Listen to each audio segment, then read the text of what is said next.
شهيد دیارە وشەیەکی زمانی عربیە لەسەر وەزنی فەعیلە کە لە کردداری شەهیدەی عربیەوە وەرگیراوە. شەهیدە کە ئەگەڕێتەوە سەر فەرهەنگەکانی زمانەوانی بەم مانایە دێن: بینی، ئامادە بوو، زانی، فێری کرد، ڕوونی کردەوە، ئاگداری کردەوە، شایەتیدا، ئیقراری کرد، داوەری کرد، حکمیدا.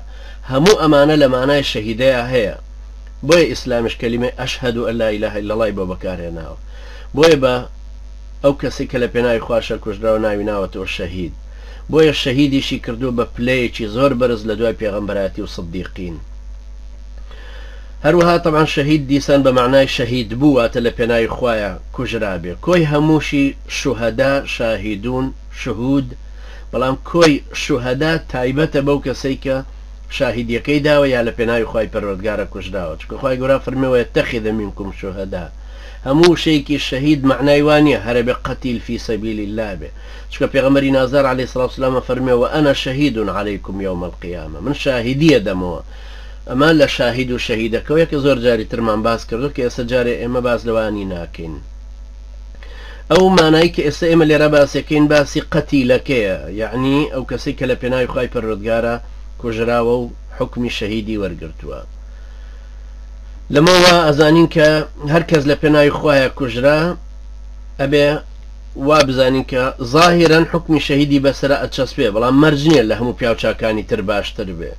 خۆ ئیمامە بەڕێزەکانی کۆن و نوێی ئومەتی ئیسلام زۆریان هەیە، وەکو ئیمامی محەممەد بن عەبدولوەهاب، ئیمامی مەودودی ئەلبانی، بن باز لەم سەردەمەیە هەموو ئەمانە لەسەر پێخەفی مەرگ کۆچی دواییان کردو. مانای وانە پێشمەرگەیەکی کوژراوی نەخێنەواری خۆمان لەو شاخانە لە هی ئەوان بەرزتر بێ. نا، بەڵام ئەم قسێشمان لە ڕێزی ئەو شەهیدانە کەم ناکاتەوە کە لە پێناوی خوای پەروەردگارە چوونەتە ئەو شاخ و چێوە و کوژراون، چونکە هەر کەس لەگەڵ پۆلی خۆی حسای بکرێ. ڕەنگە خوای گەورە هەمان وەکو قوتابی مەکتەب بکاتە چەند ئاست و پۆلێک و هەریەکە لە ئاستی خۆیە چێ پێشکەوتوترە لەوی تر. بۆ نمونە کۆمەڵێک زانا لەگەڵ ئیبن نحاسا ژیاون. ئیبن نحاس صاحبی کتێبی مەصارع العشاقە، دوو مەجەلەد کتێبی گەورەیەکە لەسەر ئەحکامی جیهاد و شەهید دایناوە، بەڵام دواتر خۆشی شەهید بووەتەوە. ئەم نووسەرە کە هەم نووسەرێکی فقهی و شارەزایەکە لە علومی شەرع بە تایبەتی لە حەدیث، سەیرەکەی کتێبێکی لەسەر شەهید بوون نووسی و دوای خۆشی شەهید بووە. غەیری ئەو کەسێک کە کتێبی لەسەر شەهیدی نووسیوە بەڵام شەهید نەبووە، کەوا بوو ئەمەش دیسان لە ئاستەکانە خوای پەروەردگار حتمەن پۆلپۆلیانەکە لە هەر پۆلێکیشە ئاستەکانیان جیاوازەکاتەوە.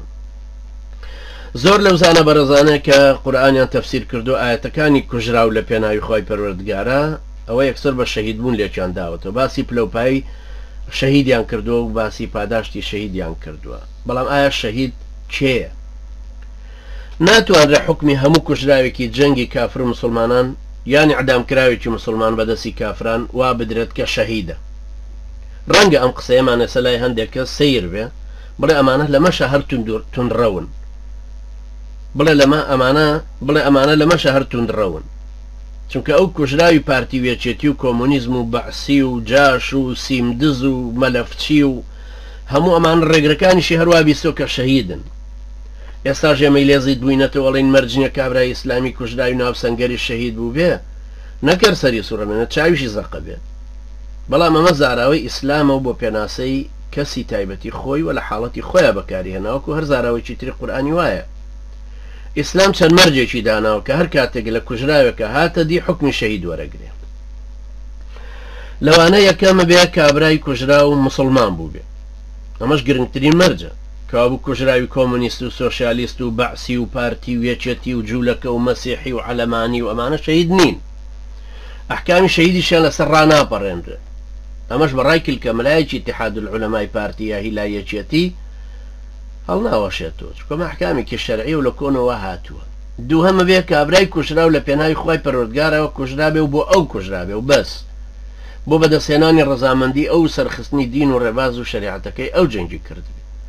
ئەمە ئەوی لە ناخیا مەبەستی غەنیمەت و ئازایەتی و خۆ دەرخستن و ناوبانگ دەرکردن و وەرگرتنی پلەی ئامرێتی و فەرماندەیەتی و مەعاشی زیاد و ناوهێنان و ئەلەم جۆرەشتانە یا لە پێناوی خاک و نیشتیمان لەژێر ئاڵای حیزبێکی عەلەمانی یاهی حیزب یاهی پارتی یاهینی تیرە و هۆزەکەیا بوو بێ، ئەوە هیچی نییە و حکم و پلەی شەهیدی نییە باد چلەشی بۆ بگرن و پەیکەری بۆ داتاشن و شەهیدانەشی بۆ ببڕنەوە کەس و کارەکەشی ئەرزەی خوێنەکەی وەربگرن.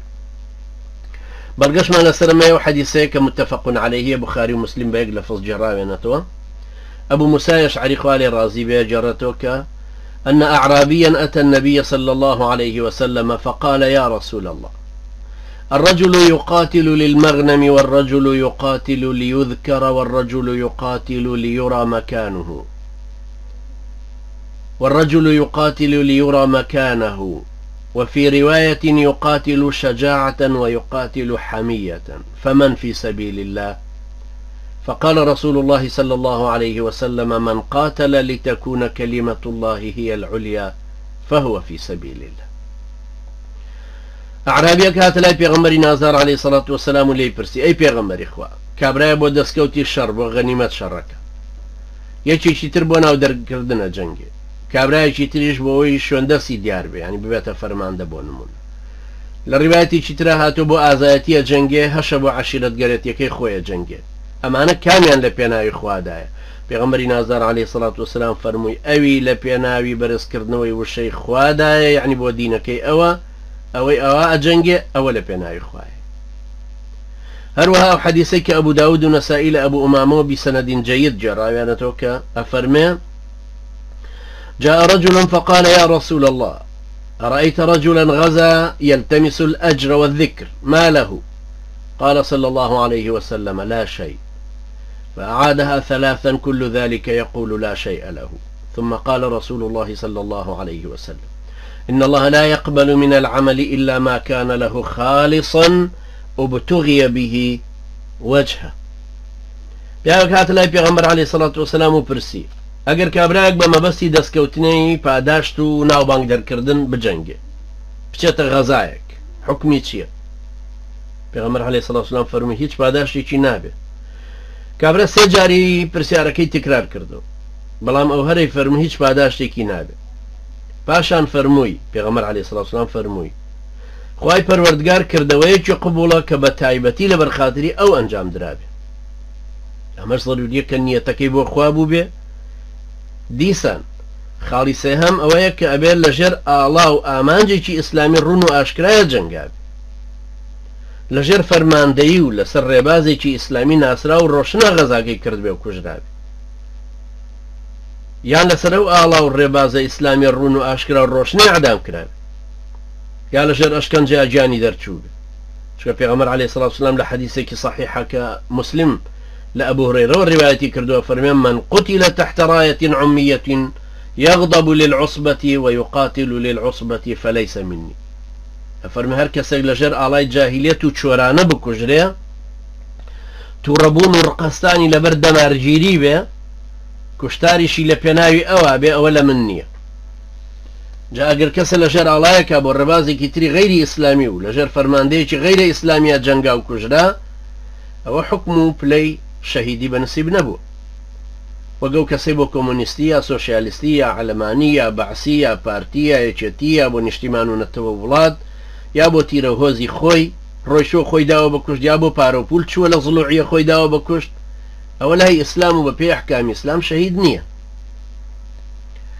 خالي كتر نابي خوي بأنقص كشت بي وكوي كبرينار بو بي يا لترسي اشكنجة يا ديلبون خوي كشت بي اما الشهيد نية سعدي كوريا ساعدي خوالي رازي بجراوتي وكجارك لدوا يچك لغزاكاني سردمي پیغمبر عليه الصلاة والسلام يا وران باس يچي ناو خوان كردو وصفيان كرد كچن آزاي و چاونا ترز بو واپا لاماري دا وا هجومي كردو انو كسمان امروك و فلان كز نبوين كچي پیغمبر صلى الله عليه وسلم فرموي اما انه من اهل النار يعني اولا اقري دوزخ ابي يچي چان فرموي من هاوري اوم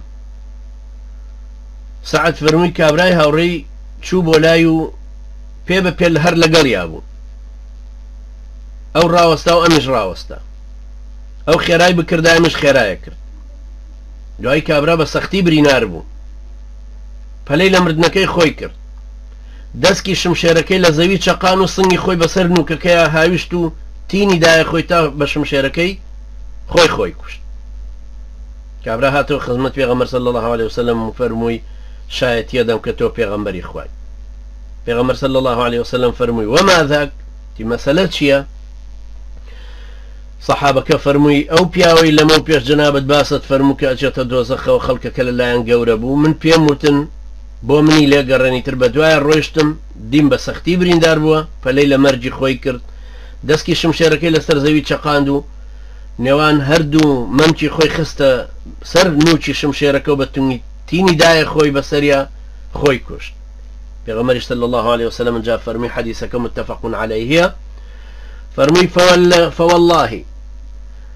فوالله الذي لا إله غيره إن أحدكم ليعمل بعمل أهل الجنة حتى ما يكون بينه وبينها إلا ذراع فيسبق عليه الكتاب فيعمل بعمل أهل النار فيدخلها وإن أحدكم ليعمل بعمل أهل النار حتى ما يكون بينه وبينها إلا ذراع فيسبق عليه الكتاب فيعمل بعمل أهل الجنة فيدخلها